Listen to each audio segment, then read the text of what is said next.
Gloire à ton saint nom. Merci pour ton amour, merci pour ta grâce. Merci pour la grâce d'être ici, en ce lieu, ensemble ce soir, réunis autour de ton esprit et de ta parole. Merci de parler à nos cœurs, d'illuminer les yeux de nos cœurs, de nous éclairer dans tes voies, de nous conduire dans ta volonté parfaite et de vivifier notre marche de conquérant vainqueur.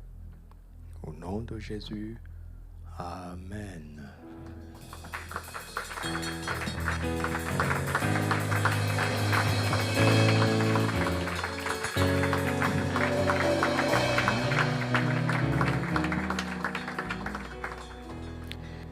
Gloire à Jésus-Christ notre Seigneur. Nous bénissons son saint nom. Nous le louons pour ce temps, pour sa présence au milieu de nous et surtout pour sa parole, n'est-ce pas? Sa parole, esprit et vie que nous avons commencé à résumer. À résumer ou bien à réviser, c'est ce que je voulais dire. Et si vous ne le savez pas, je suis en train de réviser avec vous le glorieux séminaire que nous avons reçu. Amen. Nous sommes en train de réviser. Deutéronome chapitre 2. Avant de lire ce texte, le dimanche, j'ai parlé de la sobriété, n'est-ce pas? En prenant exemple sur notre bien-aimé, ancien Jean-Christophe. Ce n'était pas un reproche sur sa tenue. Vous l'avez compris, j'espère. Non, c'était plutôt une manière de mesurer si sa tenue n'a pas été une distraction. La tenue en soi n'est pas un problème. D'accord? Ce n'est pas un problème. La sobriété est quelque chose d'essentiel. Je réfléchissais tout à l'heure encore et j'ai regardé cette exhortation sur la sobriété. Elle revient beaucoup dans la parole de Dieu. Et dans 1 Pierre chapitre 5, verset 8,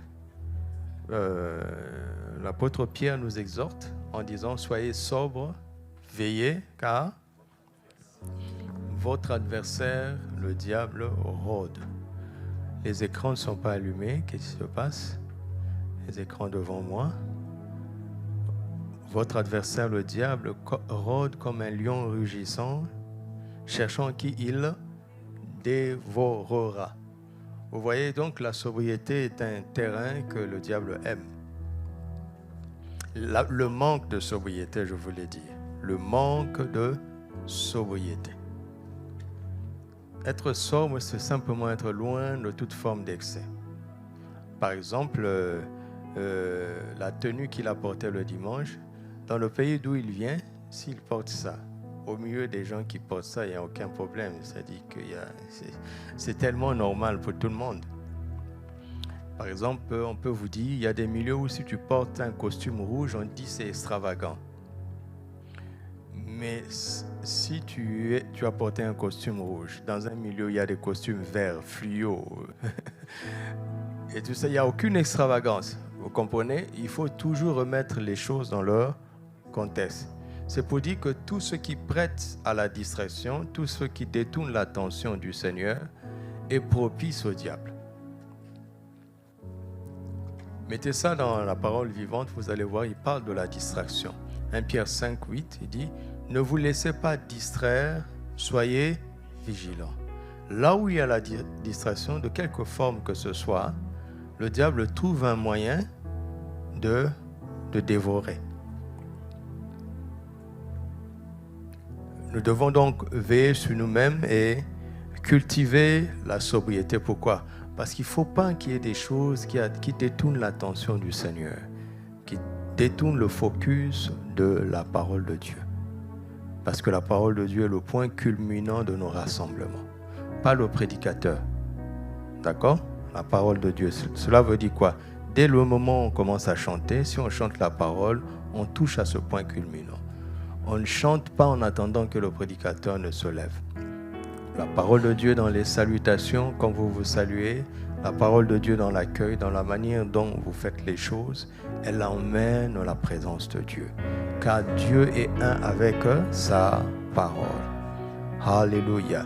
Nous devons donc veiller à ce que tout ce qui détourne l'attention de la parole soit loin de nous. Cela n'a rien à voir avec l'apparence, mais on doit être sensible. Et j'étais content de voir que nous avons mûri un petit peu. Je ne veux pas dire que nous avons atteint la maturité. Non, toi-même, tu sais que ce n'est pas vrai. N'est-ce pas? Et je ne suis pas là pour nous flatter. Mais je me rends compte que de plus en plus, très peu de choses nous distraient quand nous sommes dans la présence de Dieu. Et ça, c'est une bonne chose. Acclamez pour vous-même. Acclamez là où vous nous suivez. Nous devons progresser ainsi. J'insiste parce qu'on dit que moi je tape beaucoup sur Jean-Christophe, mais c'est un compliment. Mais à travers lui, je tape sur vous en fait. Voilà, il est mon tremplin pour vous fouetter vous tous. Gloire à Dieu. Alléluia. Notre texte de base donc que le Seigneur nous a révélé à travers notre Père spirituel se trouve dans Deutéronome chapitre 2. Ouais, moi, je peux rester des semaines sur un passage. Quand ça me prend, je reste là. Et quand je dis je reste là, ce n'est pas dans mes temps de méditation. Ça reste en moi quasi constamment. Je ne veux pas exagérer non plus, mais c'est presque constamment. Et c'est là où, couche après couche, le Saint-Esprit te parle. Deutéronome 2, versets 22 à 24. Levez-vous, partez et passez le torrent de l'Arnon. Vois, je livre entre tes mains Sihon, roi de Hesbon, l'Amoréen et son pays. Commence la conquête, fais-lui la guerre.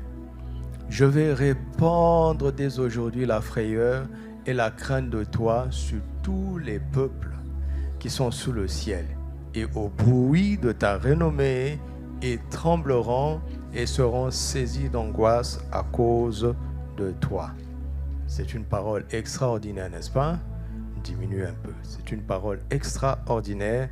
Ne commettez pas l'erreur de dire qu'elle ne nous concerne pas, qu'elle appartient simplement à Israël. Non. Et elle a été dite à Israël pour nous tous. Pour quiconque a la foi et l'intelligence spirituelle pour entendre la voix du bon berger. Amen. Nous avons donc vu 3 verbes, n'est-ce pas? Le premier, c'était le verbe qui veut dire quoi? Par l'esprit. Tu peux tricher sur tes notes. Mais si tu ne notes pas, se décider. N'est-ce pas? Le deuxième verbe, c'est quoi? Qui veut dire quoi en esprit? Suivre la direction de l'esprit. Et le troisième verbe, c'est quoi? Ça veut dire quoi en esprit? Progresser par l'esprit. Et quand c'est l'esprit qui nous fait progresser, nous allons de gloire en gloire. Il faut d'abord atteindre un niveau de gloire pour aller de gloire en gloire. Et Christ en nous, c'est l'espérance de la gloire. Une fois que nous avons fait ça, nous nous retrouvons maintenant dans le texte. N'est-ce pas? Et nous nous sentons concernés. La parole de Dieu devient une réalité pour nous. Et j'espère qu'elle est devenue pour vous. Le 4e verbe ce soir, mon titre vient du 4e verbe. Il dit « voir ». Le 4e verbe, c'est le verbe « voir ». Le verbe « voir ». Observez bien ces 4 premiers verbes. Observez-le sur le texte. Il y a une différence. Le 4e verbe est différent des 3 premiers. En quoi? Il est le seul qui soit conjugué au singulier. Les autres sont des exhortations collectives. Mais ici, Dieu reprend son langage comme s'il parlait à une seule personne. Et il dit à une seule personne de voir. Il dit à toute la communauté de se lever, à toute la communauté de partir, à toute la communauté de passer, mais il dit à un individu de voir. Pourquoi il fait ça? Genèse chapitre 13, versets 14 à 15. L'Éternel dit à Abraham, après que Lot se fut séparé de lui, lève les yeux et du lieu où tu es, regarde. Regarde vers le nord et le midi, vers l'orient et l'occident, car tout le pays que tu vois, je le donnerai à toi et à ta postérité pour toujours. La postérité va en bénéficier, mais c'est à toi seul de voir. Et il a attendu que celui qui accompagnait Abraham ne soit plus là pour qu'il lui révèle la puissance de la vision.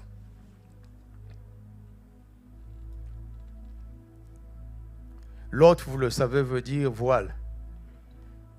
Sa présence empêchait Abraham de voir. Mais quand il a été séparé de ce voile, alors Dieu lui a révélé la puissance de la vision. Tu ne peux pas conquérir un territoire que tu n'as pas vu. Tout commence par la vision. Je ne parle pas de la vue.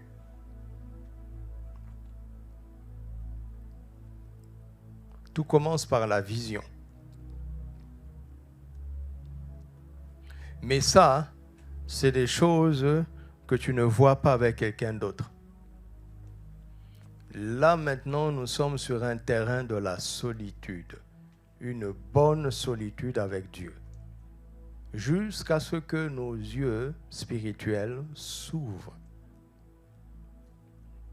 Tu ne peux pas conquérir un territoire que tu n'as pas vu. Et si tu l'as vu, Dieu dit, je te le donnerai. Je dois voir, lui va me le donner. Il va me le donner. Je prendrai donc possession, je vais conquérir ce qu'il m'a donné. Mais qu'est-ce qu'il a prévu de me donner? Quel territoire il t'a assigné? Quel territoire il m'a assigné? Nous ne parlons pas des choses naturelles d'abord. Nous parlons de nos vies. Alléluia. Nous parlons de tous les domaines de nos vies, comme papa a insisté à chaque fois qu'il a pris la parole la semaine dernière. Je vais nous parler ce soir de l'intercession stratégique en vue de la conquête. C'est ça. C'est bien fait. L'intercession stratégique en vue. En vue, là, je l'ai choisi exprès. En vue de la conquête. L'intercession stratégique va nous permettre de nous attendre à Dieu jusqu'à voir le territoire qu'il a décidé de nous donner.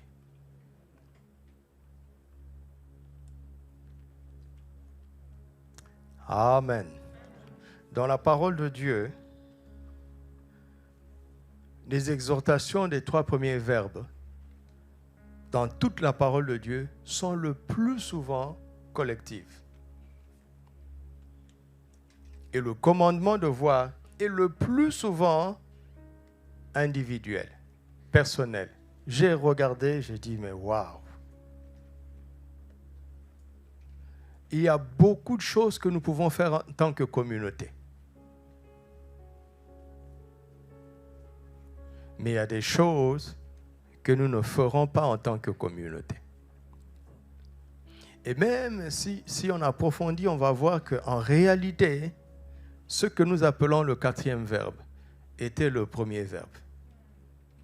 C'est d'abord parce que Moïse a vu, qu'il a entendu et qu'il est venu avec la parole pour la donner à tout le monde. Ce n'est pas parce que c'est cité en 4e lieu que ça vient en dernier lieu. Tout commence par la vision que Dieu donne. J'ai dit le dimanche qu'un conquérant n'est pas un vagabond. On ne conquiert pas n'importe quoi. C'est une peine perdue que d'aller conquérir un territoire que Dieu ne t'a pas assigné. Il ne sera pas avec toi. Alléluia. Ça, en Genèse 13, Abraham a appris ça. En Genèse 32, verset 24, Jacob a appris ça quand il est resté seul.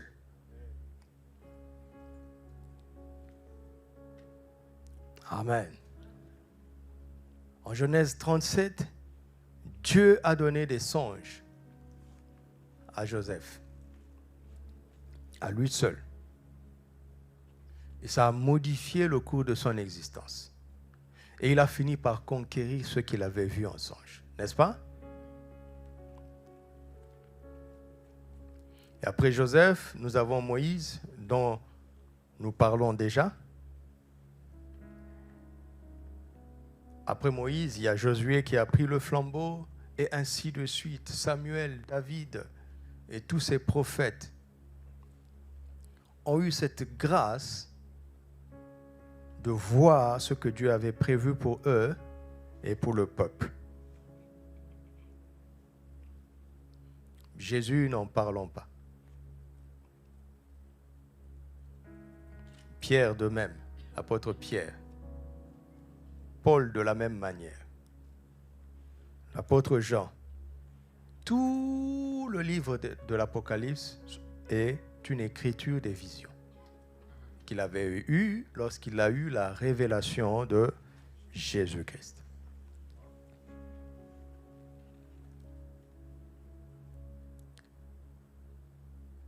Et j'ai commencé à mieux comprendre la notion de l'intercession stratégique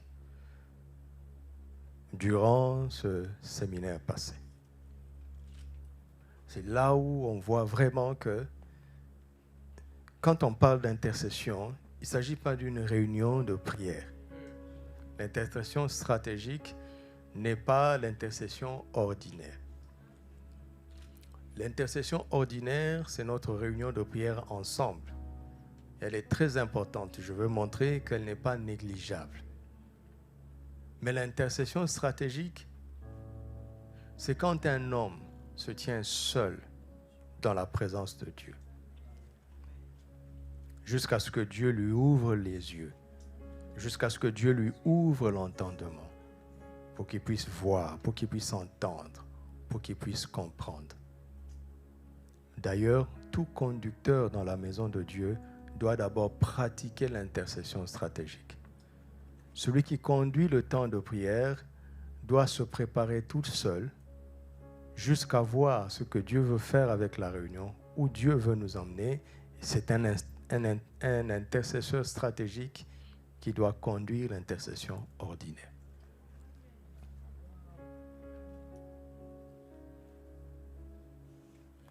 Nous venons au culte pour louer et adorer le Seigneur ensemble, mais le conducteur de louange doit pratiquer l'intercession stratégique.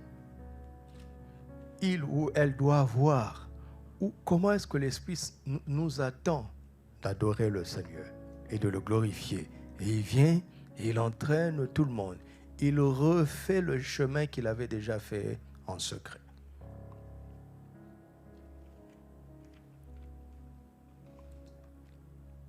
Chaque leader, chaque chef, chaque responsable doit être un stratège dans l'intercession. Sinon, tu vas conduire les gens selon ta tête, selon tes propres pensées. Vous m'entendez? Et c'est très important. Donc, j'irai droit au but parce que nous sommes en train de faire des résumés, des révisions. Nous allons prendre le cas d'Élie. 1 Roi chapitre 17. Le cas d'Élie. Élie le Tishbite, l'un des habitants de Galade, dit à Akab, « L'Éternel est vivant, le Dieu d'Israël dont je suis le serviteur. Il n'y aura ces années-ci ni rosée, ni pluie, sinon à ma parole. Mais dans la version de Darby, l'Éternel, le Dieu d'Israël, devant qui je me tiens, est vivant. Il venait de la présence de Dieu pour pouvoir dire ce qu'il va dire, pour pouvoir déclarer ce qu'il va déclarer. Il venait de la présence de Dieu. Et on parle de qui ici? Un simple habitant de Galade. Ce n'est pas le prophète Élie. Ce citoyen Élie, un citoyen lambda, dans une ville banale, mais à la seule différence, c'est que lui, il savait pratiquer la présence de Dieu, se tenir dans la présence de Dieu. Ce n'est pas le prophète Élie. Il est devenu prophète plus tard. Il est devenu père des prophètes plus tard. Ici, on parle d'un simple habitant qui pratique la présence de Dieu. On parle de toi, on parle de moi.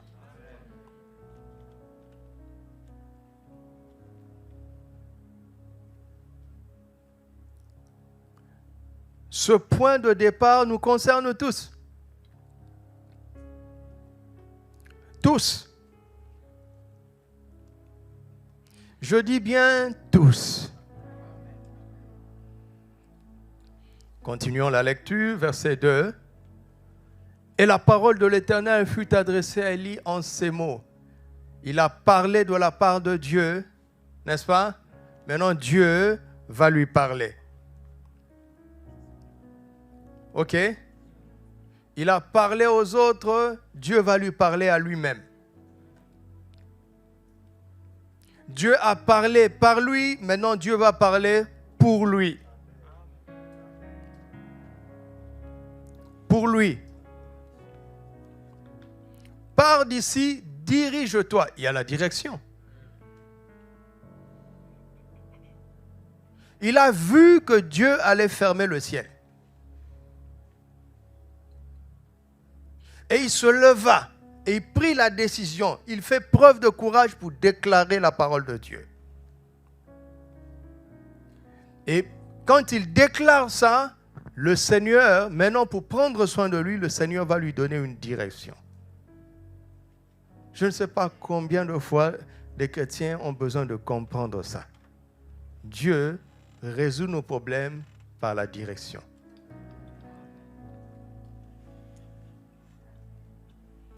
Tu as faim?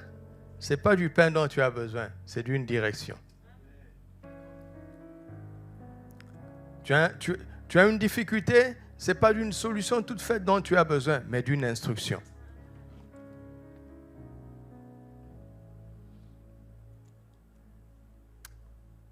Pars d'ici, dirige-toi vers l'Orient et cache-toi près du torrent de Kérit qui est en face du Jourdain. Dieu est d'un pragmatisme extraordinaire. Tu as fermé le ciel, tu as parlé avec autorité au roi. Il faut te cacher, mon ami. Il y aura des représailles parce qu'il contrôle le pouvoir naturel de la nation. Il est quand même quelqu'un. Alors Dieu lui dit, cache-toi, cache-toi. Sa retraite va être prolongée. Pas parce qu'il est en danger, mais Dieu se sert de la méchanceté des autorités pour l'isoler, afin de prolonger sa tenue dans sa présence. Tu m'entends? Cette difficulté est devenue un avantage. Excusez-moi, c'est une déformation spirituelle. J'ai été entraîné à voir les avantages, peu importe la situation, parce qu'il m'a dit que tout concourt à mon bien. Donc je dois être suffisamment intelligent pour voir le bien, même derrière ce qui me fait trembler, même derrière ce qui me fait pleurer. Il y a un bonus dedans. Il n'y a pas de malus, il y a un bonus. tu boiras de l'eau du torrent, et j'ai ordonné au corbeau de te nourrir où? Là. Si tu vas ailleurs, les corbeaux viendront. Ils ne te trouveront pas. Combien c'est important de respecter la direction divine. Alléluia. Nous devrions faire quelque chose, un programme, et pendant le séminaire, le Seigneur m'a parlé, j'ai noté, je suis revenu ici, j'ai éprouvé. Hier, ça s'est confirmé que c'est ce que je devais faire. J'ai pris la décision, j'ai annoncé à ceux que cela concernait. Ils étaient un peu tristes parce que ça ne semblait pas avantageux. Et la nuit, le Seigneur a confirmé à l'une des personnes qui étaient concernées, parce que la personne a envoyé un message pour dire qu'elle veut me parler. Mais aujourd'hui, je l'appelle, elle me dit Dieu m'a déjà répondu. Ça a été confirmé qu'on devait annuler le programme. Si j'avais forcé, la provision surnaturelle ne viendrait pas. Ça serait une activité de plus. La vie est comme ça. N'ayons pas honte de dire qu'on a beaucoup échoué. D'accord? On passe beaucoup à côté. On n'est pas suffisamment stratège. Mais nous sommes là pour apprendre. Nous sommes là pour apprendre. Nous avons eu beaucoup d'occasions manquées. Beaucoup de rendez-vous manqués. Je ne sais pas pour vous. Moi, je sais que c'est le cas pour moi. Mais je veux apprendre.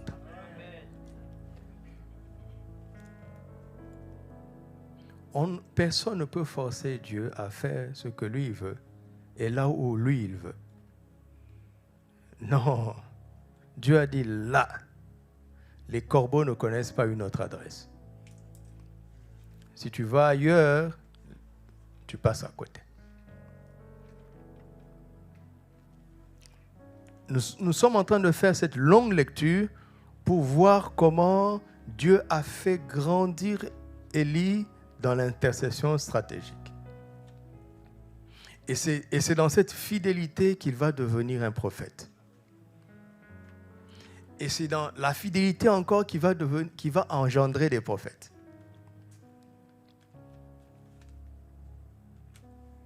Papa a dit que l'intercession stratégique s'enseigne. Cela s'apprend. Ils ont dit à Jésus, enseigne-nous à prier. Parce que Jésus priait seul un jour en un certain lieu. Il voyait Jésus partir prier seul. Quand il revenait, il y avait des résultats. Il dit, waouh, il a un secret. Donc, ils n'ont pas dit, enseigne-nous le Notre Père. En fait, il est en train de dire, enseigne-nous la prière efficace que tu pratiques là. Cette intercession stratégique là, enseigne-nous là. Cela s'apprend. Cela s'apprend de qui? De quelqu'un qui est déjà entré là-bas. Et nous allons observer comment Élie a progressé. Il a progressé dans cette affaire. Donc au torrent de Kérit, il a obéi, heureusement. Le torrent était à la fois un lieu de provision, mais en même temps une cachette. Puisque Dieu pèse ses mots, il dit, là, cache-toi, cache-toi. Souligne, cache-toi, vous allez voir combien c'est utile. Il partit de là selon la parole de l'Éternel, et il alla s'établir près du torrent de Kérit qui est en face du Jourdain. Les corbeaux lui apportaient du pain et de la viande le matin, et du pain et de la viande le soir. Et il buvait de l'eau du torrent. Mais au bout d'un certain temps, le torrent fut à sec, car il n'était point tombé de pluie dans le pays. Combien de temps cela a pris, on ne sait pas. Vous imaginez? Il s'est caché là pendant un certain temps. Qu'est-ce qui l'a emmené au torrent? C'est le fait d'avoir pris position pour Dieu contre un roi qui avait emmené l'idolâtrie sur la nation sainte.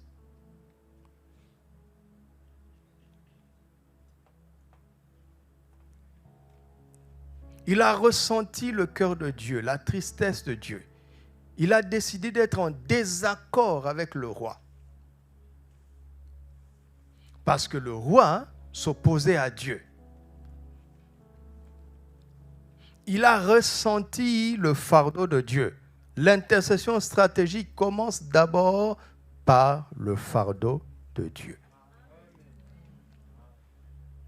Regardez nos prières d'intercession. C'est pour présenter nos fardeaux. Ça, c'est l'intercession ordinaire. L'intercession stratégique commence par les fardeaux de Dieu. Alléluia. Il a ressenti le fardeau de Dieu, il a reçu la parole de Dieu, il s'est levé et il a déclaré. Et Dieu lui a dit, pars. Vous voyez, le verbe partir est là.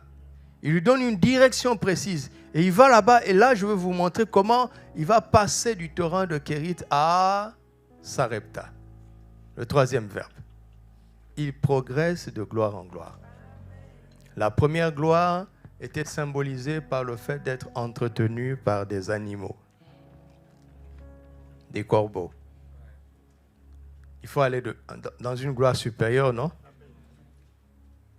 La gloire supérieure, c'est d'être entretenu par un humain, une femme. Même si elle est veuve, c'est un humain. Un humain vaut mieux qu'un oiseau, qu'un animal. Il passe de Kérit, du torrent de Kérit à Sarepta. Suis-moi. Alors la parole de l'Éternel lui fut adressée en ces mots. Lève-toi, va à Sarepta, qui appartient à Sidon, et demeure là. Je veux que vous remarquiez quelque chose. Quand vous lisez Deutéronome 2, vous avez l'impression qu'il dit lève-toi, pars et puis passe. Mais quand on suit les livres, vous voyez qu'au début, il dit lève-toi, pars. Quand tu arrives, il te dit encore lève-toi et pars. Tout ce que nous apprenons avec Dieu, nous devons continuer à le pratiquer, même quand nous apprenons plus. Quand tu apprends plus, tu dois continuer à pratiquer ce que tu avais appris avant. Donc c'est lève-toi, mais pour partir, tu vas voir qu'il faut que tu te lèves pour partir. Pour passer, il faut que tu te lèves, tu pars et tu passes. Tout ce qu'on a appris avec Dieu, on ne doit pas mettre de côté. C'est pourquoi il ne faut pas oublier les premières choses. Il ne faut pas les oublier. À l'école, c'est la même chose. La lecture qu'on a apprise à l'école primaire, même pour rédiger une thèse, tu utilises ça, n'est-ce pas? Compter 1, 2. Même quand tu fais les intégrales, tu utilises le fait de compter 1 et 2. N'est-ce pas? Les notions élémentaires resteront indispensables. On ne va pas s'en passer. Il n'y a pas un jour où tu vas atteindre un niveau spirituel tel que, bon, mentir, ce n'est plus grave. C'est ça? C'est ça? Les choses les plus élémentaires que le Seigneur nous demande de respecter, on doit continuer à les respecter, quel que soit le niveau d'onction que tu peux atteindre. Quelles que soient les conquêtes que tu vas avoir, les premières choses doivent continuer à être pratiquées, respectées. Alléluia. Et là, Dieu encore a donné un ordre à une veuve de le nourrir. Vous voyez, quand quelqu'un porte le fardeau de Dieu, Dieu ordonne aux gens de s'occuper de lui. Il ne les supplie pas, il leur donne des ordres. Qu'est-ce que cela veut dire? Si tu es soumis aux ordres de Dieu, Dieu soumettra des gens, il leur donnera des ordres en ta faveur. Si tu es rebelle à Dieu, ceux qui sont censés t'aider seront rebelles à Dieu pour ne pas t'aider. Tu m'entends? Ils étaient alignés dans la providence divine sur ton chemin pour t'aider à un moment donné. Pourquoi ils ne le font pas?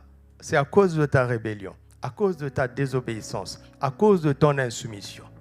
Si tu es soumis à Dieu, les gens seront soumis à Dieu en ta faveur. Parce que Dieu a ordonné au corbeau, il a ordonné à une veuve. Pourquoi c'est un ordre? Parce que un corbeau n'est pas charitable. Un corbeau ne partage pas. N'est-ce pas? Il faut l'ordre du souverain pour qu'il change de caractère. Une veuve pauvre, à qui il ne reste pas grand-chose, elle ne réfléchit plus en termes de partage. Elle s'attend plutôt à recevoir. Il faut un ordre. Je ne sais pas qui Dieu va utiliser pour t'aider. Tu n'as pas besoin de ça.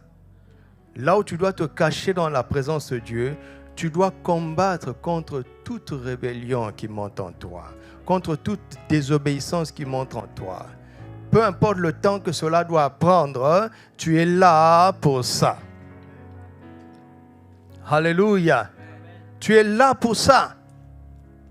Tu es là pour cultiver l'obéissance, cultiver la soumission, cultiver la promptitude à dire oui au Seigneur.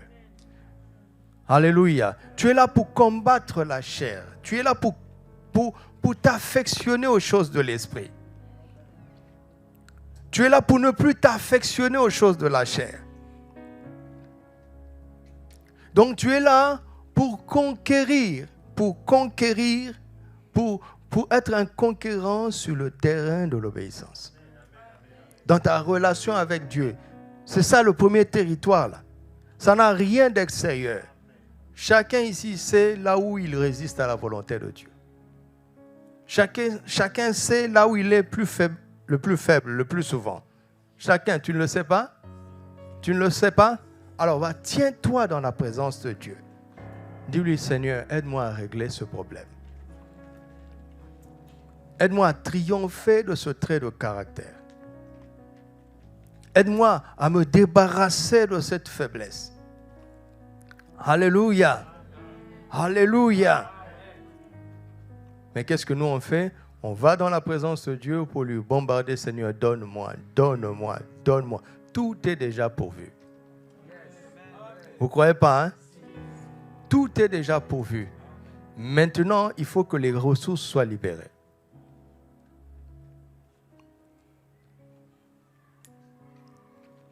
Je vais vous donner un exemple. Si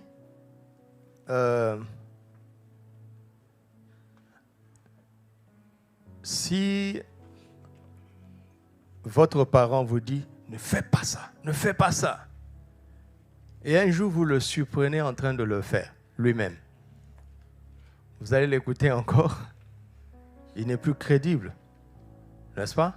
C'est la même chose. C'est la même chose. Quand on ne respecte pas les ordres de Dieu, les gens auront du mal à respecter les ordres de Dieu en notre faveur.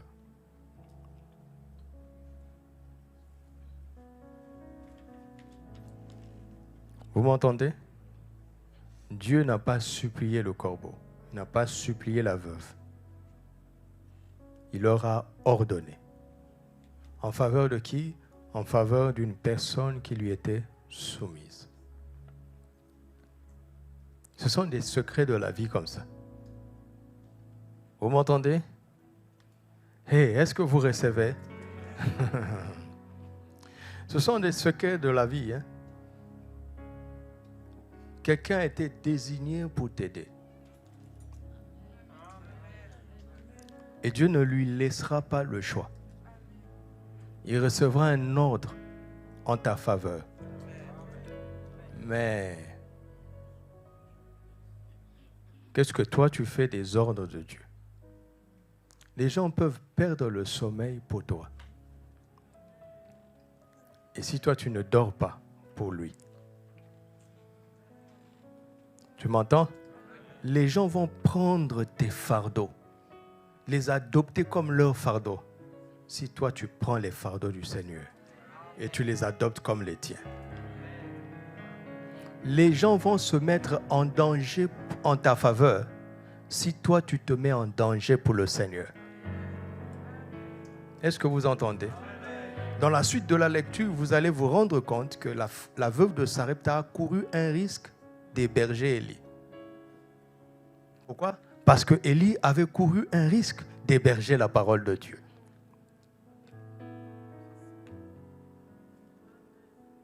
Je ne sens pas encore que vous avez reçu. C'est difficile ce que je dis? Les clés sont dans tes mains. Les clés sont dans nos mains. Vous m'entendez? Il y a plein de témoignages ici, comme moi vous me partagez. J'aurais pu dire à certains de parler. Comment des choses étranges, elles ne sont peut-être pas grandes, mais elles sont étranges. Des choses étranges qui sont en train de nous arriver. Juste parce qu'on a obéi. Vous m'entendez? Hier, j'ai reçu encore un témoignage d'un frère. Comment il doit aller en mission de travail. Donc, on l'a envoyé en mission de travail dans un pays voisin de son pays. Mais la mission, c'est dans un pays voisin. L'entreprise avait déjà émis un billet pour le pays voisin. Sachant que depuis qu'il est ici, il n'est jamais rentré. Faute de moyens. Et le chef s'est rendu compte que c'était un pays voisin. Il a changé le billet, il a payé pour qu'il atterrisse d'abord dans son pays d'origine. Et il lui a dit, tu vas aller une semaine avant la date de la mission. Tu vas d'abord chez toi, après tu vas en mission, et puis tu retournes, tu as encore une semaine pour aller chez toi. Ça, c'est pas étrange, ça? Il n'a pas demandé. Mais il a obéi à un certain nombre de choses qui n'étaient pas faciles. Ce n'est pas de grands sacrifices qu'il a fait. Mais il a obéi. On t'a fait croire que la solution se trouve chez quelqu'un d'autre. C'est ça le problème. Ta vie est entre tes mains. Avec le Seigneur. Si tu ne changes pas ça, tu vas souffrir. Mais on commence par prendre les fardeaux de Dieu. Et quelqu'un va prendre nos fardeaux. Je vous assure. Je vous assure.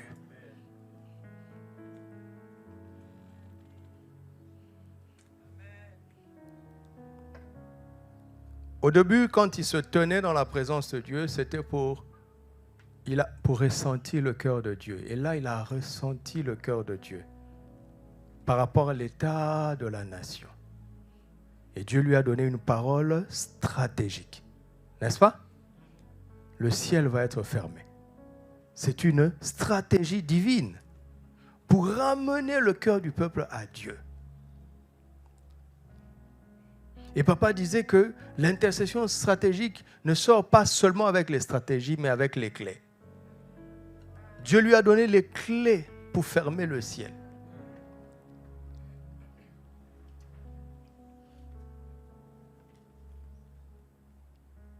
Et lui a montré une cachette pour continuer la retraite.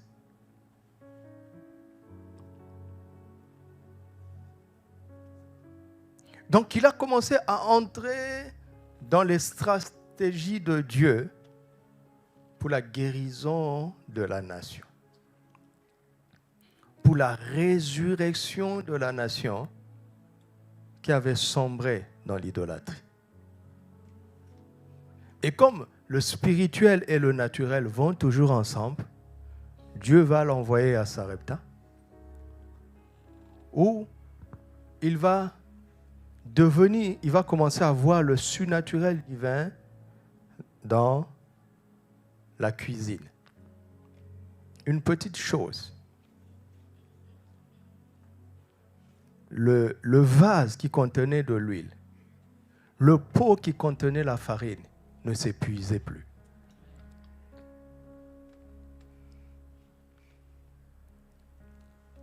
Et finalement, le fils unique de la veuve va mourir, sachant que la nation est en train de mourir. Si tu crois que Dieu va ressusciter la nation, il faut qu'il ressuscite cet enfant. Dieu est en train d'exercer sa foi. Vous m'entendez? Il est en train d'exercer sa foi. Il est en train d'exercer sa foi.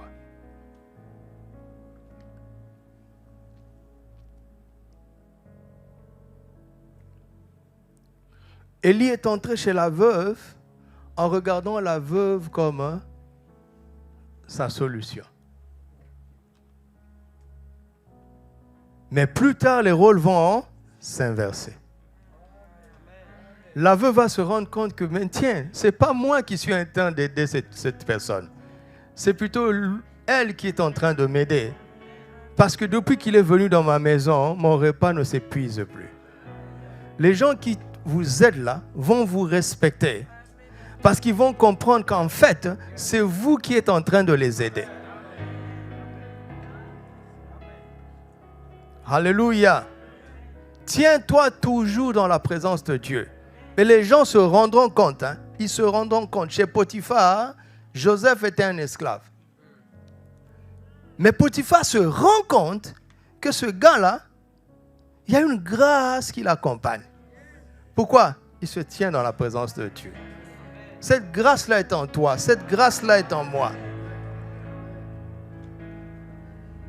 Et quand ils commencent à comprendre ça, les gens vont se hâter de vous aider. Pourquoi? Parce qu'ils sont en fait en train de s'aider eux-mêmes.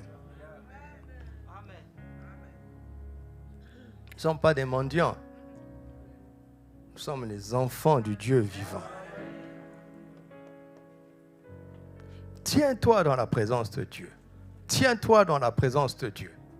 Tiens-toi toujours dans la présence de Dieu.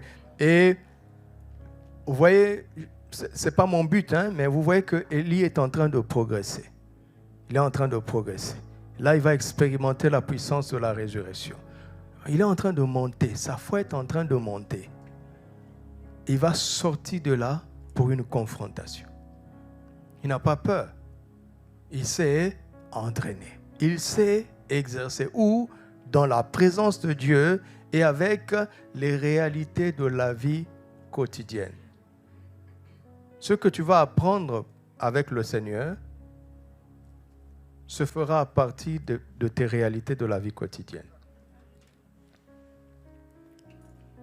D'accord? La foi est pratique. La vie avec Dieu est une vie pratique. C'est pour ça qu'il faut toujours méditer la parole de Dieu de manière pratique. Tu as entendu un message, peut-être qu'à l'église on passe vite, prends des notes. Quand tu vas rentrer chez toi, assis-toi, tu dis, mais qu'est-ce que tout ça a à voir avec ma vie? Pas notre vie, mais ma vie à moi. Je fais face à ça. Comment est-ce que le message de ce soir va répondre à ça? Tiens-toi dans la présence de Dieu. Avec sa parole, tu vas entendre des stratégies. Tu vas voir des solutions. Les choses que l'œil n'a point vues. Les choses que l'oreille n'a point entendues. Les choses qui ne sont point montées dans ton cœur. Elles viennent à travers la parole. Pas nous allons voir, parce que nous avons des besoins, des défis différents. Tu dois rentrer chez toi et chercher à voir par toi-même, à travers la parole. Voir par toi-même. En quoi est-ce que le message d'aujourd'hui m'éclaire par rapport à cette situation personnelle? Et vous serez surpris de voir que Dieu anticipe toujours nos problèmes. J'ai découvert très tôt dans ma vie chrétienne que le dimanche, le pasteur venait pour moi. Une église de 6000 membres. Mais le pasteur prêchait que pour moi seul. Au point que quand j'ai une préoccupation en semaine, je dis, bon, dimanche, c'est mon pasteur, non? Dieu l'a fait esclave pour moi. Et je vous dis, chaque dimanche, il me répondait. Et ça m'a construit jusqu'à aujourd'hui.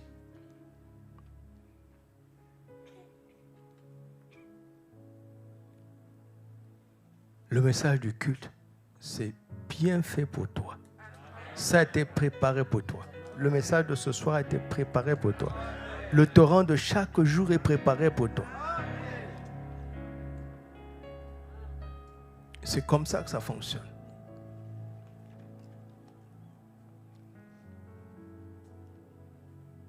Alors, il progresse donc, il va ressusciter cet enfant-là.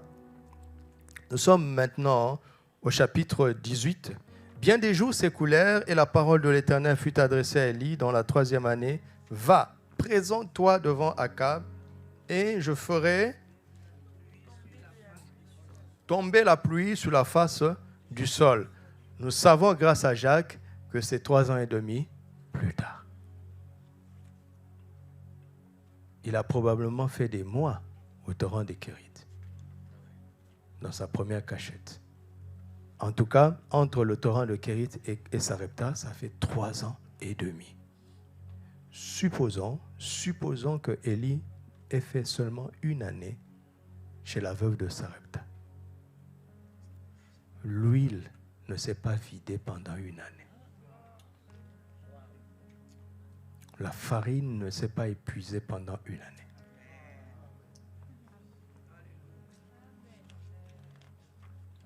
Waouh! Il y a de quoi être gonflé, gonflé à bloc. C'est Dieu qui a fait ça. Tout ce qu'il va me dire, je vais le faire. Donc le chapitre 18 est la fin de la phase de la cachette. Parce que Dieu lui avait dit, cache-toi. Maintenant Dieu lui dit, présente-toi. Il y a un cache-toi pour l'intercesseur stratégique et un présente-toi pour l'intercesseur stratégique. Regardez là où nous échouons. Tu t'es caché, mais à cause des premiers résultats, tu sors très vite. Vous prouvez aux gens combien les corbeaux t'ont nourri. Mais la formation est inachevée.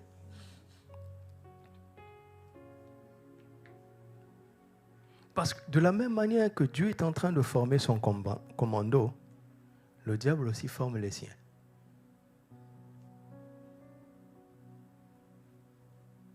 Un petit miracle, on parle trop vite. Une petite provision, on se présente. Alors qu'on est encore dans le cache-toi.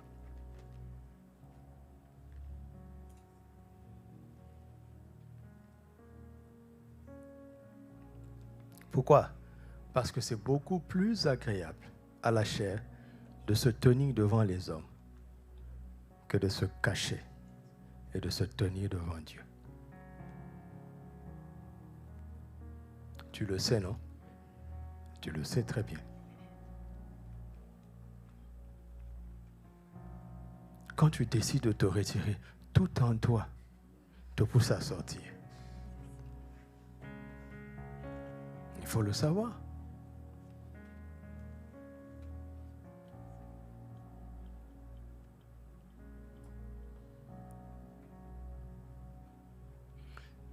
Élie alla pour se présenter devant Akab.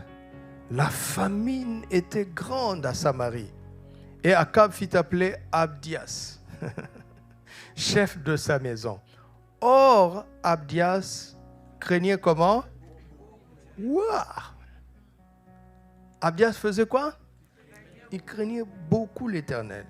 Et lorsque Jézabel extermina les prophètes de l'Éternel, Abdias prit combien? 100 prophètes qu'il cacha, 50 par 50 dans une caverne, et il les avait nourris de pain et d'eau pendant 3 ans. Il nourrissait 100 personnes. Ça veut dire que toutes ces économies, il les a investies pour 100 prophètes. Parce qu'il craignait beaucoup l'Éternel.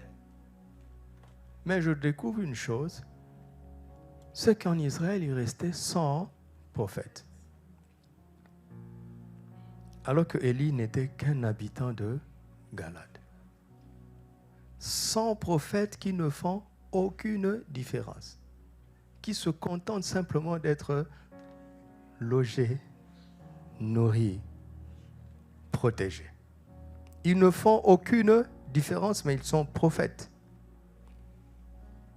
Akab dit à Abdias, va par le pays vers toutes les sources d'eau et tous les torrents.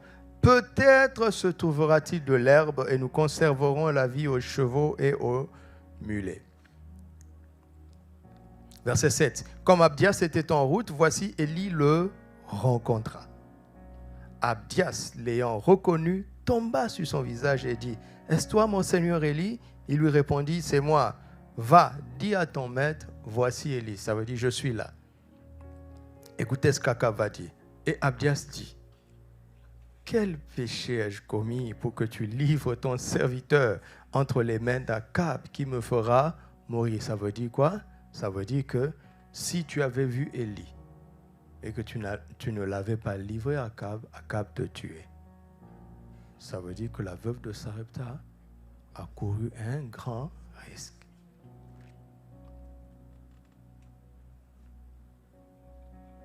Akab était en colère contre Élie. Il le cherchait. L'Éternel est vivant et il n'est ni nation, ni royaume où mon maître n'ait envoyé te chercher. Et quand on disait tu n'y étais pas, il faisait jurer le royaume et la nation que l'on ne t'avait pas trouvé. Et maintenant tu dis va, dis à ton maître voici Élie. Puis lorsque je t'aurai quitté, l'Esprit de l'Éternel te transportera, je ne sais où, et j'irai informer Akab qui ne te trouvera pas et qui me tuera. Cependant, ton serviteur craint l'Éternel des... Donc, c'est le Saint-Esprit qui cachait Élie.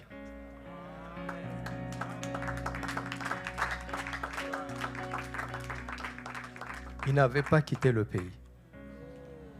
Mais on ne pouvait pas mettre sa main dessus. Mais il faut savoir marcher selon l'esprit là. Parce que quand les renseignements disent il est au torrent de Kérit, à l'instant, l'esprit lui dit va à Sarepta. Quand ils arrivent au torrent, il n'est plus là. Et il reste à Sarepta. Quand les renseignements se rendent compte qu'il est à Sarepta, l'esprit lui dit va te présenter devant Akab. Ils arrivent à Sarepta et il n'est plus là. Savoir marcher selon l'esprit, c'est très important. Les pièges de l'ennemi ne pourront pas t'avoir. Les crises de ce monde ne pourront pas t'attraper. Tu iras de gloire en gloire par l'Esprit du Seigneur. Et on ne pourra pas mettre la main dessus. Mais tout ça, ça vient d'où? Ça vient dans le fait de se tenir dans la présence de Dieu. C'est la seule chose qu'Élie faisait. 100 prophètes qui ne faisaient aucune différence. Un simple habitant de Galade faisait la différence. Si vous lisez la suite, Dieu va révéler à Élie qu'il y a 7000 hommes qui n'ont pas fléchi les genoux. Ils ne faisaient pas la différence. Il y avait 100 prophètes, il y avait 7000 intercesseurs qui ne faisaient pas de différence. Il y avait 450 prophètes de Baal, 400 prophètes d'Astarté, ça fait 800 prophètes idolâtres. Ils avaient empoisonné l'atmosphère spirituelle.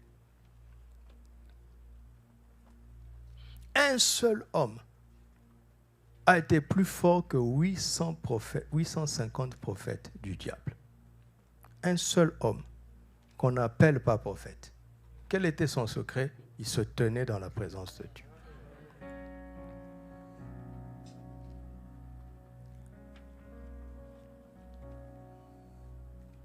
Quel était son second secret? Ce qu'il portait le fardeau de Dieu. Il entendait battre le cœur de Dieu. Et ça, le titre ne te donnera pas ça. prophète, apôtre, pasteur, PDG, CEO, diacre, ancien, responsable de je ne sais quoi. C'est pas ça qui fait la différence. C'est pas ça. Ce n'est pas ça. Alléluia. Alléluia. Je veux vous montrer quelque chose. Nous sommes dans le chapitre 18. Regardons à partir du verset 41. Et Élie dit à Akab, vous savez, là, il a déjà fait descendre le feu, n'est-ce pas? Il a confondu les prophètes de Baal. Maintenant, Élie dit à Akab, monte, mange et bois, car il se fait un bruit qui annonce quoi? La pluie. Akab monta pour manger et pour boire, mais Élie monta au sommet du Carmel et se penchant contre terre, et il mit son visage entre ses genoux. Il continue. Il continue. Après un triomphe, n'est-ce pas?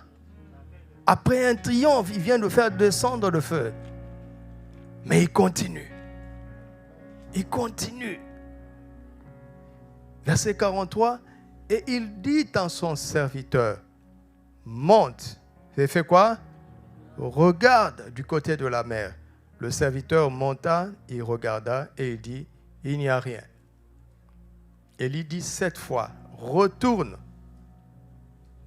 Et à la 7e fois, il dit, voici un petit nuage qui s'élève de la mer et qui est comme la paume de la main d'un homme. Et il dit, monte et dis à Akab, attelle et descends afin que la pluie ne t'arrête pas. En peu de temps, le ciel s'obscurcit par le nuage, le vent s'établit et il eut une forte pluie. Akab monta sur son char et partit pour Jizréel. Et la main de l'Éternel fut sur Élie qui saignit les reins et courut devant Akab jusqu'à l'entrée de Jizréel. C'est-à-dire qu'à pied, il a été plus rapide que les chars d'Akab par le transport de l'esprit. Il a perdu du temps dans la présence de Dieu. Et finalement, il est arrivé plus vite que ceux qui s'appuient sur leurs chars et ceux qui s'appuient sur leurs chevaux. Tu m'entends? Tu ne perds pas ton temps quand tu l'investis dans la présence de Dieu. Tu iras plus vite que ceux qui comptent sur leur propre force. Un intercesseur stratégique n'est pas une personne qui ait des capacités, une personne ordinaire qui ait des capacités hors du commun. Non, c'est un simple homme. Il dépend du Seigneur. Il dépend du Saint-Esprit. Et il a des résultats que seul Dieu peut produire. Un simple homme. Mais il y a quelque chose de triste ici. Cela veut dire que Élie avait un serviteur. Comment s'appelle-t-il? Ah non. Ce n'est pas Géasi. Je parle à ceux qui me suivent en ligne. Ils ont dit Géasi. Non, Géasi était le serviteur d'Élisée. Comment s'appelle-t-il? On ne sait pas. Où est-il passé? On ne sait pas. Il est passé à côté ici. Élie était en train de l'entraîner à voir. 7 fois, il est monté, il est dessus. C'est fatigant, hein? Tu vas sur le sommet de la montagne. Mais c'était plus fatigant pour le maître qui était à genoux, la tête sur ses genoux. Si ce jeune homme, ce serviteur, avait réussi le test, il remplacerait Élie. Parce que l'intercession stratégique, ça prend, ça s'enseigne. Cela s'enseigne. Alléluia. Où est-il parti? Il a abandonné son maître. Vous le savez, non? Combien de fois, en 2 Rois 2, Élie n'a pas découragé Élisée. Élisée a refusé. C'est comme ça qu'il a pris le manteau de l'intercesseur stratégique d'Israël. S'il s'était arrêté à Gilgal, il passait à côté du manteau. Il tomberait dans la catégorie des intercesseurs ordinaires. Mais Élisée est allé jusqu'au bout. Il a persévéré.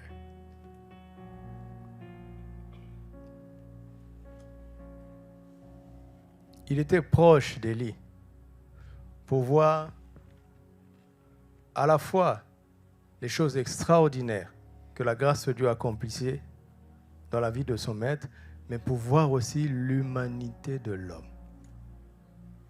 Parce qu'Élie était un homme comme nous, n'est-ce pas? Il pria pour qu'il ne plût point et ne tomba pas de pluie. C'était un homme.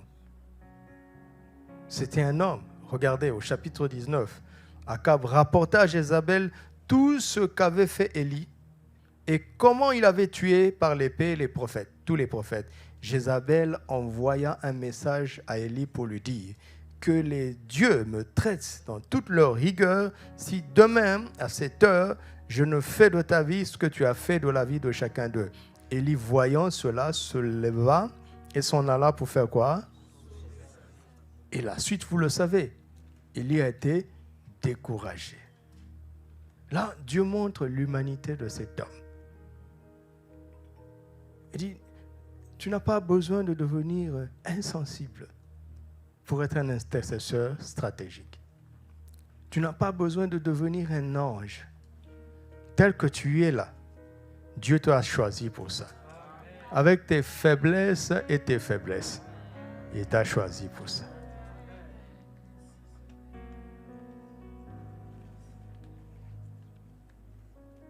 J'aime beaucoup dans 2 Timothée 3, verset 10, Paul parle à Timothée. Il lui dit, 2 Timothée 3, pour toi, tu as suivi de près mon enseignement. Ça, c'est facile. Ça, c'est facile. Parce que quand on prêche, on fait preuve d'audace, n'est-ce pas? Alléluia! Ensuite, il dit, ma conduite. Ça commence à devenir intime. Tu as suivi mes résolutions avant que les problèmes n'arrivent. Tu as suivi ma foi, ma douceur, ma charité, ma constance. Tu as suivi quoi? Et où est le serviteur ici? Quand la persécution a commencé, il s'est volatilisé. Il s'est volatilisé. En se volatilisant, il s'est aussi disqualifié. Saviez-vous qu'avant Élisée, Élie avait un serviteur? C'est celui-là. On ne connaît pas son nom.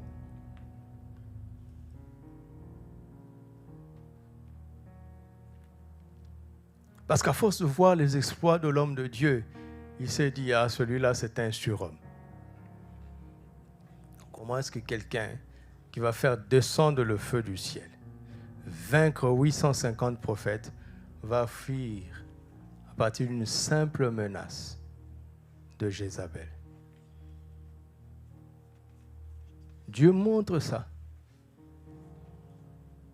pour nous montrer qu'Élie était un homme comme nous. Donc, si Élie est un homme comme nous, nous pouvons faire ce qu'il a fait. Dieu ne montre pas ça pour ridiculiser Élie. Parce que si tu trouves Élie ridicule dans cette affaire, tu es pire que ridicule toi-même. Tu le sais, n'est-ce pas? Combien de fois tu as craqué pour un rien du tout? C'est même pas la menace d'une reine. Et tu te déprimes. Parce que vous oubliez que Jézabel était une reine. Les prédicateurs disent la menace d'une femme. Non, ce n'était pas une femme, c'était Jézabel. Elle contrôlait le roi. Elle était le chef du roi. Elle dominait sur le roi. Ce n'était pas une simple femme. Élie avait 1000 raisons naturelles d'avoir peur. Vous m'entendez? En plus, c'était une grande sorcière.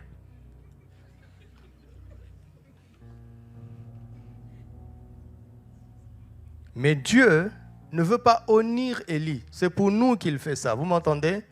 Je parle comme ça parce que c'est un appel à l'intercession stratégique, à titre individuel.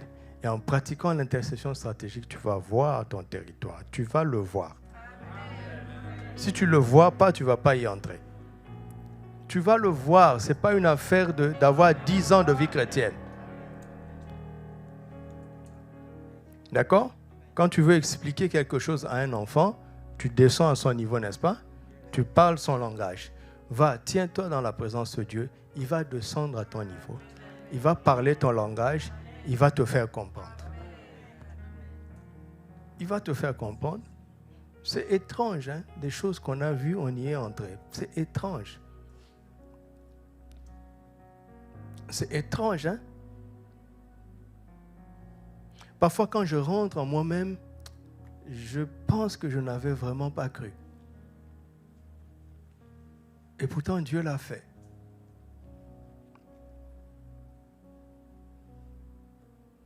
Tu ne posséderas pas ce que tu n'auras pas vu. D'accord? Je ne suis pas encore en train de parler de comment faire pour voir. Je vais y arriver. D'accord? Mais tout commence dans la présence de Dieu. Tout commence dans la présence de Dieu. Tu m'entends? Est-ce que tu m'entends? Élie était un simple habitant de Casablanca va entrer dans ces choses. Un simple habitant de Setat, un simple habitant d'Agadir, un simple habitant de Kouribga, un simple habitant de Paris, un simple habitant de Safi, un simple habitant de Saouira. Mais la ville où tu es, n'attends pas de devenir un prophète, n'attends pas de devenir je ne sais quoi. Dans la simplicité de ton état, tu vas y entrer. Tiens-toi dans la présence du Seigneur. Persévère-y, sois soumis, obéissant. Obéis à ses ordres et tu vas commencer à voir que Dieu donnera des ordres aux gens en ta faveur. N'attends pas des choses extraordinaires. Ça commence par des petites choses, mais tu vas te rendre compte que quelqu'un est en train d'ordonner des gens de faire des choses en ta faveur. Si tu as commencé à voir cela, alors tu es dans la bonne direction. Mais persévère, ça a pris 3 ans et demi. 3 ans et demi de pratique de la présence de Dieu. Alors ne va pas me dire que c'est après un séminaire de Pentecôte que tout va changer. Non, tout va se déclencher. Tout va se déclencher, mais il faut persévérer, il faut persévérer.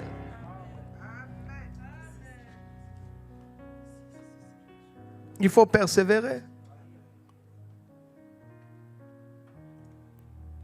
Alors, quand Élie est découragé, vous savez, Dieu est merveilleux.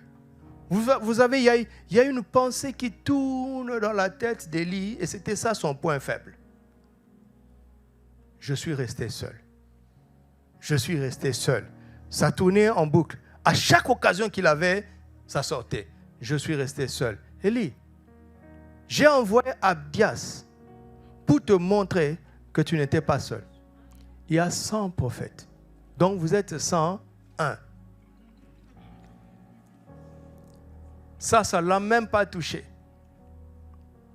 Dans 1 Roi 19, il dit il est resté seul. Dieu dit non, il y a 7000. Donc vous êtes 7101. Tu n'es pas seul. Hein? Tu m'entends? Regardons un texte. 1 Pierre chapitre 5.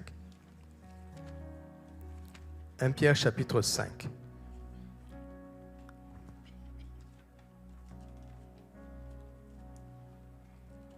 Verset 9. Résistez à votre adversaire le diable avec une foi ferme, sachant quoi? Que les mêmes souffrances sont imposées à vos frères dans le monde. Qu'est-ce que Pierre est en train de dire? Quelle que soit la souffrance que tu rencontres, plusieurs frères endurent la même chose. Tu m'entends? Quand tu penses que, oh Seigneur, pourquoi la vie est toujours dure pour moi? Il y a 1 million de personnes qui dit la même chose. Donc, avant de te plaindre, cherche à les connaître et je t'assure que tu vas en trouver qui sont en train de triompher. Et ils n'ont rien de plus que toi.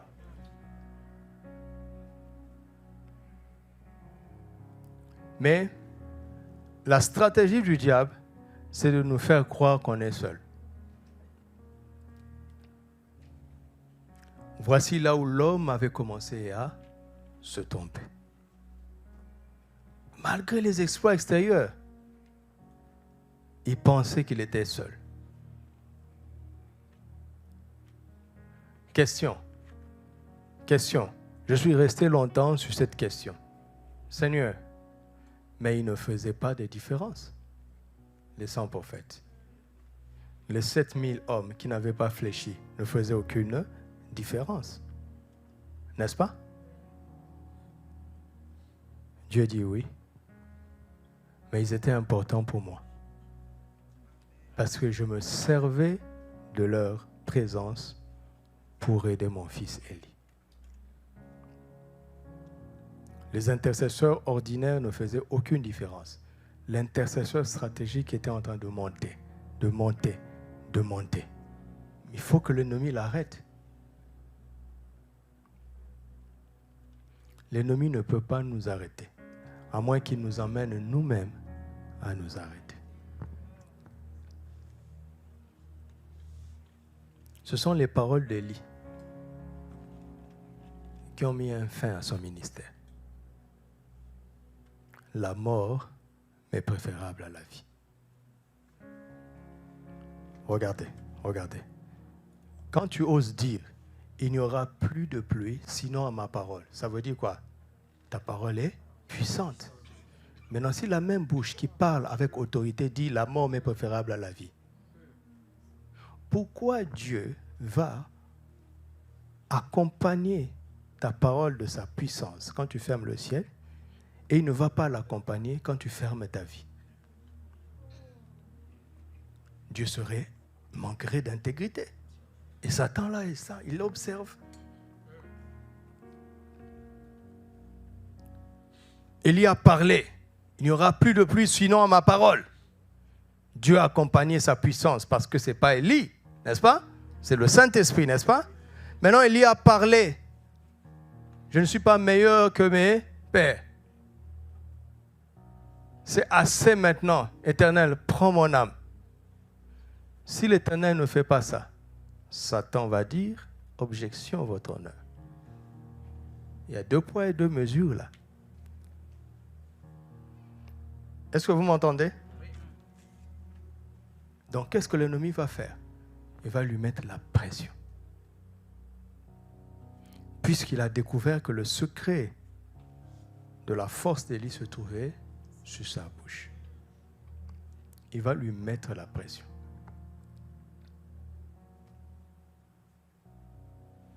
Deux personnes dans la Bible ont dit qu'ils se tiennent devant Dieu. Élie et l'ange Gabriel. Et quand l'ange Gabriel a dit ça, il a fermé la bouche de Zacharie. Parce que si Zacharie continue à parler, il va gâter le plan de Dieu. Si tu retardes la venue de Jean-Baptiste, tu retardes la venue de Jésus, tu retardes le plan de Dieu. Alors que les temps étaient accomplis. Il faut utiliser les grands moyens. Fermons la bouche de Zacharie. Il parle légèrement. Vous savez, l'intercession stratégique, ce n'est pas comme l'intercession ordinaire où on vient, on parle. Là, on se tient dans la présence de Dieu pour écouter et pour apprendre à parler. Vous m'entendez? Vous m'entendez? J'étais touché quand papa parlait. Il dit, regardez Jésus. On est vraiment loin. Regardez Jésus. Quand il sortait de la présence de Dieu, il faisait beaucoup avec peu de mots. Je le veux, sois pur. Lève-toi, prends ton lit et marche. Lazare, sort. Il prend les paniers. Père, je te rends grâce. Allez, distribuer. Comment il fait ça? Parce que Dieu dit que la lumière soit. Et la lumière fut. Il dit des paroles stratégiques. Une phrase stratégique.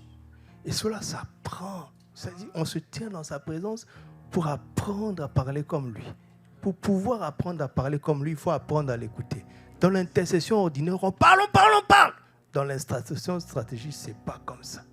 On ne prie pas comme ça. Mais tu ne peux pas faire ça avec les gens. Quand même. On ne peut pas être la réunion des portiers, on vient là et on ne parle pas. Notre sœur se tient ici et puis elle dit « Adorons le Seigneur ». Ça ne marche pas. Vous comprenez? Non, ça ne marche pas. Ça ne marche pas. Elle nous a conduits dans la présence de Dieu pendant 30 minutes. J'espère qu'elle s'est préparée pendant 5 heures. Jusqu'à cueillir des cantiques, cueillir des psaumes, voir la réunion. Si tu n'as pas vu la réunion, ne te lève pas. Pourquoi je ne lis pas? Pourtant, tout est écrit, n'est-ce pas? Pourquoi? Parce que je parle des choses que j'ai vues. C'est en moi, c'est déposé là.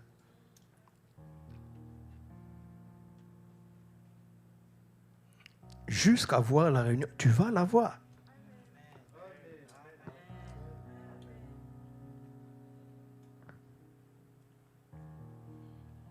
Satan a mis Élie sous pression pour retourner le secret de sa force contre lui-même. Quand il a dit la parole qu'il ne devait pas dire, Dieu n'avait pas d'autre choix.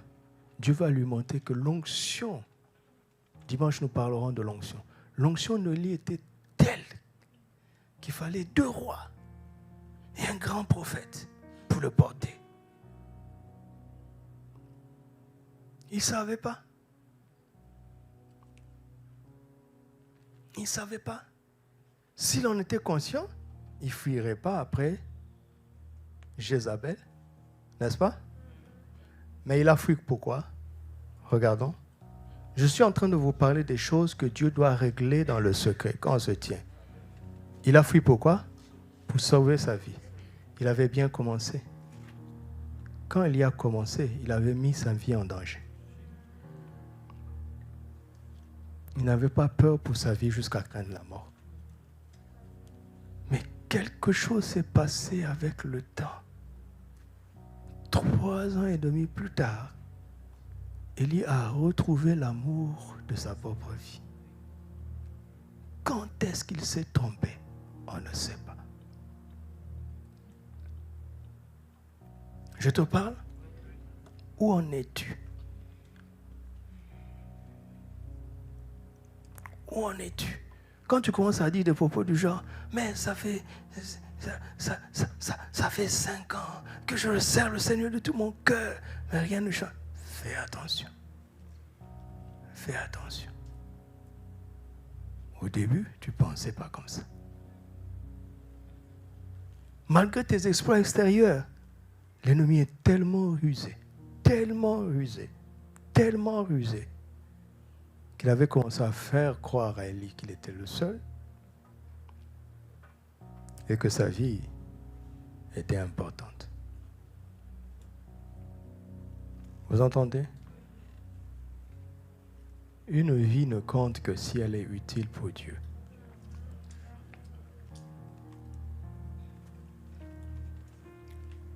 Alors l'intercesseur stratégique vient dans la présence de Dieu et dit, Seigneur, regarde toutes ces lois qui se votent dans ce monde. Regarde l'idolâtrie. Regarde comment les gens n'aiment plus la vérité. Regarde comment les gens se moquent de Dieu. Me voici. Qu'est-ce que je peux faire pour toi? Dans ce chaos, je suis là. Quel rôle tu as prévu pour moi dans ce chaos? Je suis là. Je veux être utile pour toi.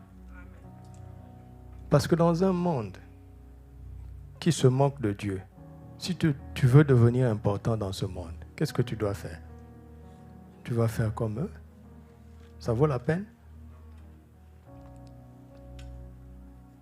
Écoutez, les 7100 personnes qui n'avaient pas abandonné la foi étaient inutiles pour Dieu. Ils avaient la foi, les 100 prophètes et les 7000, n'est-ce pas? Ils avaient la foi, mais ils étaient inutiles pour Dieu.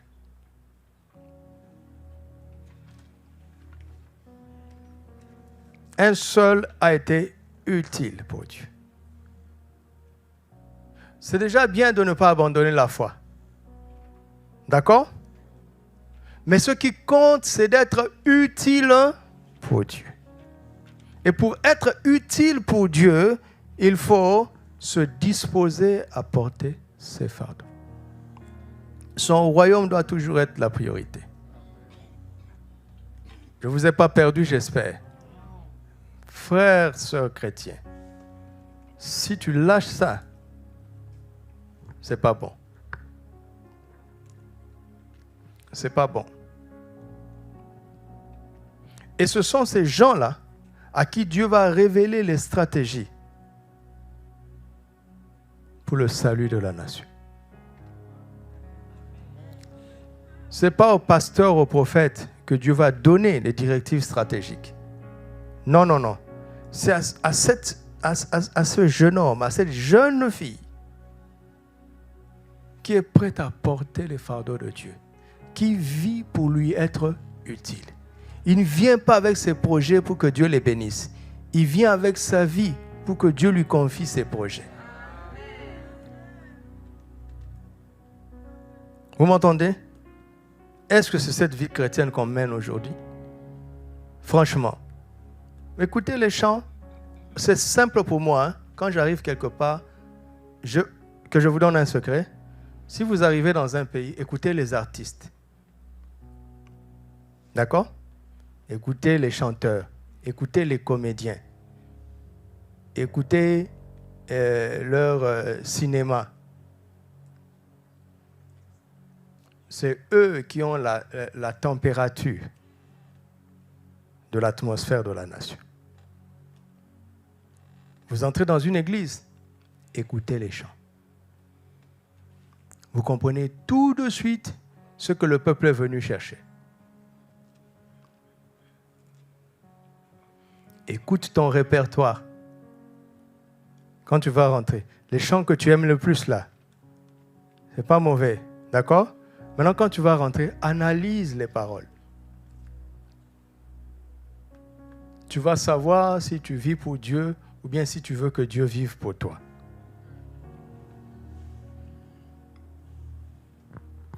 Si tu veux que Dieu vive pour toi, tu ne feras aucune différence. Tu peux avoir quelques bénédictions, mais tu ne feras pas de différence. Jusqu'au bout, l'adversaire a tout fait pour ramener Élie dans ce défaut charnel qui nous guette tous les jours. Préférer notre vie à la volonté de Dieu.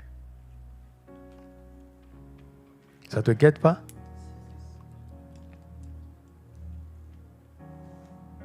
Vous êtes sûr que si je prêche comme ça, j'aurai beaucoup d'invitations? Bien sûr que non. Bien sûr que non. Mais ça veut tout dire, n'est-ce pas? Ça montre même ce que l'Église cherche. Qu'il n'en soit pas ainsi pour nous au nom de Jésus. Au nom de Jésus. L'intercesseur stratégique se tient devant Dieu avec sa vie. Avec sa vie. Il écoute Dieu et lui, il se présente tel qu'il est, tous les jours. Parce que pour faire la différence, ce n'est pas difficile. Ce n'est pas difficile. Dieu te donne une parole. Les chantres, écoutez-moi. Les chantres qui sont ici, écoutez-moi. Persévérez seulement. votre ministère va basculer avec un cantique. C'est toujours comme ça.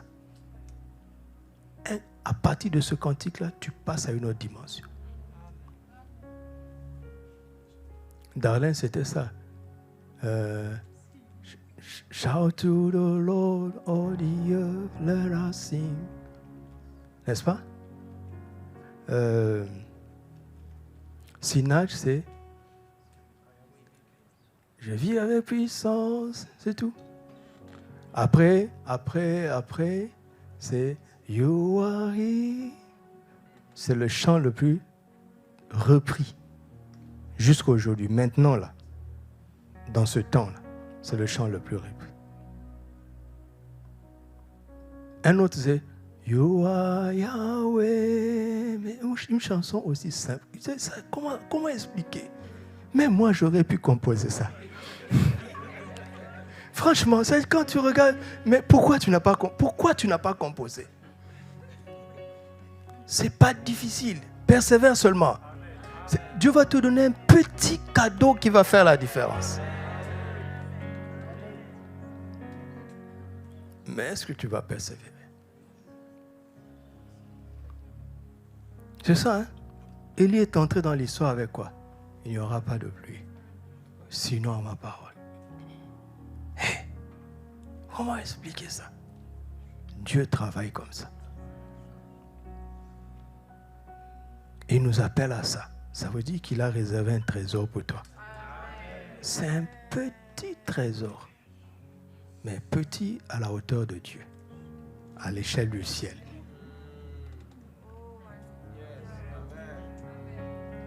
Vous m'entendez? C'est comme ça.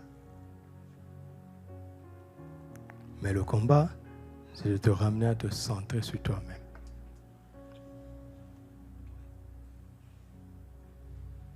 Oui, Dieu expose ces vies-là pour nous aider. Pour qu'on comprenne à la fois les stratégies du ciel et les stratégies de l'enfer.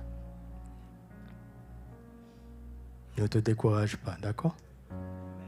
À chaque fois qu'on commence à être centré sur soi, on se décourage. Ne joue pas à ce jeu-là. Parce que si tu persistes, tu vas dire la parole qu'il ne faut pas. Et ça peut te sortir de l'histoire. Quand Dieu a dit à Élie de répartir son onction sur 2 rois et sur son successeur, c'est là où il s'est rendu compte. Mais pourquoi j'avais peur? C'était trop tard. Quand Élie a été enlevé, qu'est-ce qu'Élisée a vu? Mon père, ça veut dire qu'il n'avait même pas besoin de fuir Jézabel.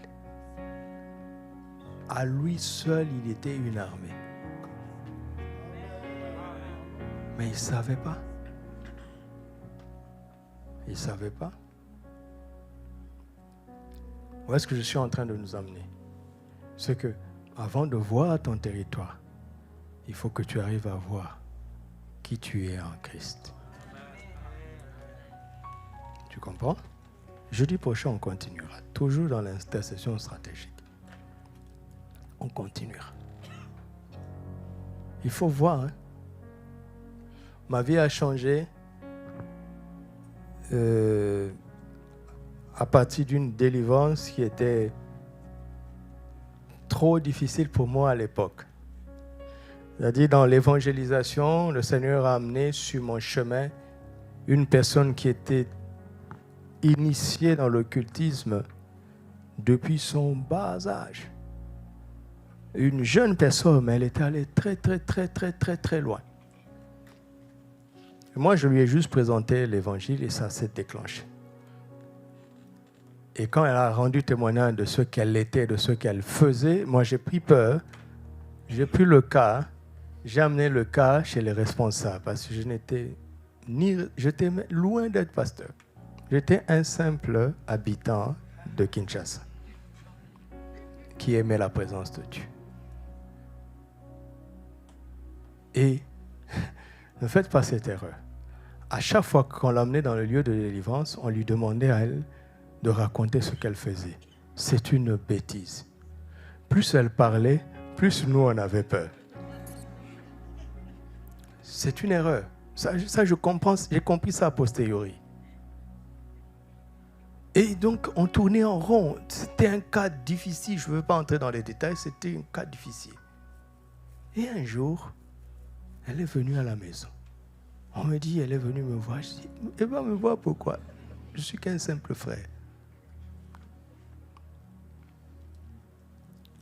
Et puis, elle va me parler avec autorité. Elle me dit, ça a été déclenché avec toi. Ma solution est dans tes mains. Je dis, quoi, moi? Il faut aller chez le pasteur. Il dit, mais je vais là-bas, rien ne change. Je ne suis pas en train de dire que notre pasteur n'était pas loin, non, loin de là. D'ailleurs, elle n'est pas allée chez le pasteur, mais c'était nos responsables. Et on s'est assis, et là, elle va me dire qu'à un moment donné, je bricolais un peu les versets bibliques, j'essayais de dire ce que je pouvais. Et le démon, je ne sais pas si c'est le démon, en tout cas, elle a commencé à me parler. Pourquoi tu te sous-estimes comme ça? Si tu savais ce que tu vaux.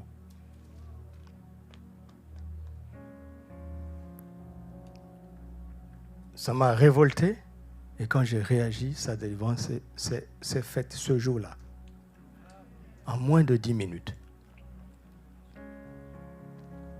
Vous voyez? Donc, ça m'a beaucoup aidé dans la vie après. Parce qu'en réalité, je ne savais pas qui je suis. Parce que je me jugeais à partir des titres. Il était un simple habitant.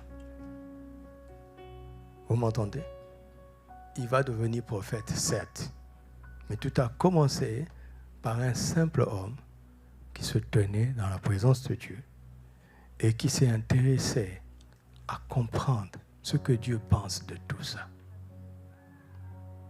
Et quand Dieu lui a dit de parler, il est sorti et il a parlé et sa vie a basculé. Vous m'entendez? Tu ne peux pas faire ça? Tu ne peux pas faire ça? Nous devons entrer là-bas parce que la vie va se compliquer de plus en plus. Vous entendez? Et si nous n'entrons pas dans ces choses, nous allons beaucoup subir. Et ça va être difficile. Mais je crois que nous allons y arriver. Par la grâce de Dieu. Amen. Par la grâce de Dieu. Par la grâce de Dieu.